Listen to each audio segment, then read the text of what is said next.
ریومیکس crisps. اس میں کھانسی کے لیے میں نے بتایا تھا آپ کو ایک دفعہ پہلے بھی کہ ریومیکس بہت اچھی دوا ہے، اس لیے میں چاہتا ہوں کہ اب ریومیکس کے متعلق مزید باتیں بھی آپ کو بتا دوں. کٹارل ٹینڈنسی از اسٹرائکنگ. ناک، آنکھ، کان، ٹریکیا، چھاتی، تمام ریسپیریٹری ٹریکٹ بھر جاتا ہے اور بہت میوکس ہوتی ہے. اس میں بلغم گاڑھا ہو یا پتلا ہو بہت نکلتا ہے. تو ریومیکس اس کی علامت ہے، لیکن ریومیکس میں نے دیکھا ہے کہ بالکل ڈرائی کھانسی بھی پائی جاتی ہے. صرف یہ بلغمی علامتوں میں نہ جائیں، وہ کھانسی جو مستقل ہو، ڈرائی ہو، تنگ کرنے والی ہو، وہ ریومیکس میں آتی ہے. اصل میں بعض اریٹیشنز جو ہیں وہ بریک ڈاؤن کر کے تو بلغمی مزاج میں تبدیل ہو جاتی ہیں. بعض ہیں جسم ریزسٹ کرتا ہے، وہ بلغمی نہیں بننے دیتا. بعضوں کے مزاج بلغمی نہیں ہوتے. یعنی جو طب کا نظام ہے اس میں انہوں نے مختلف مزاج بنائے ہوئے ہیں. ایک سوداوی مزاج ہے، ایک بلغمی مزاج ہے، اور کون سے 4 مزاج ہیں نا. صفراوی مزاج ہے اور اچھا دموی تو نہیں. ہاں وہ مزاج ہیں الگ الگ. اب ریومیکس جو ہے اگر وہ بلغمی مزاج والے مریض کو ہوگی تو بہت بلغم نکلے گی، لیکن اگر وہ دوسرا مزاج ہو اور ریومیکس کی علامتیں اس میں پائی جاتی ہوں تو وہاں یہ ظاہر نہیں کرے گی. اس لیے اس طریقے پہ بھی ہم بعض دواؤں کو بریک ڈاؤن کر سکتے ہیں.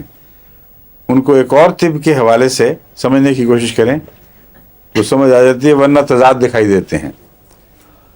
تو ریومیکس میں کتابوں میں تو یہی عموماً ملتا ہے کہ بلغمی، بہت کثرت سے بلغمی کھانسی اور کرونک ہونے کی ٹینڈنسی اس میں ہو، لیکن خشک بھی ہوتی ہے. میرا خیال ہے بعض کتابوں میں خشک بھی لکھا ہوا ہے. اس نے کینٹ نے لکھا ہے also has marked dryness of the larynx and trachea with hard dry spasmodic cough.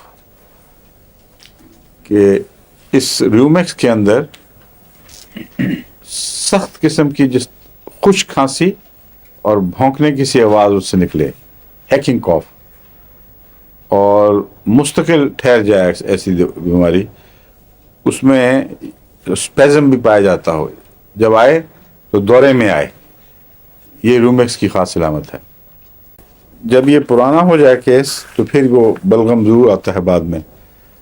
پھر اس کی بلغم میں سٹرنگز پائی جاتی ہیں، دھاگے بنے ہوئے، ایک دوسرے کے ساتھ جڑ کر بعض دھاگوں والے بلغم بن جاتے ہیں. ٹکلنگ کھانسی، گلے میں یہاں اندر ہر وقت ٹکلنگ ہوتی رہتی ہے.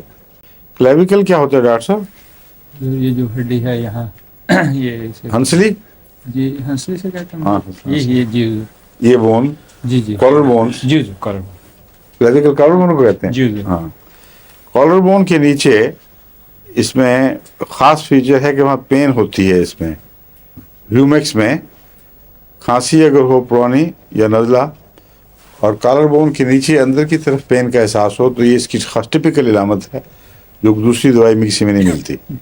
یہ بھی سب اڈیلا کی طرح سردی کو مناتا ہے. ٹھنڈے موسم میں زیادہ ٹھنڈ لگنے سے زیادہ جلدی تکلیف بڑھتی ہے.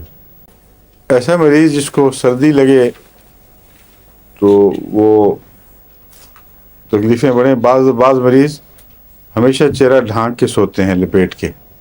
اس وجہ سے یہ بھی ریومیکس کا مریض بھی ان میں ہی ہے.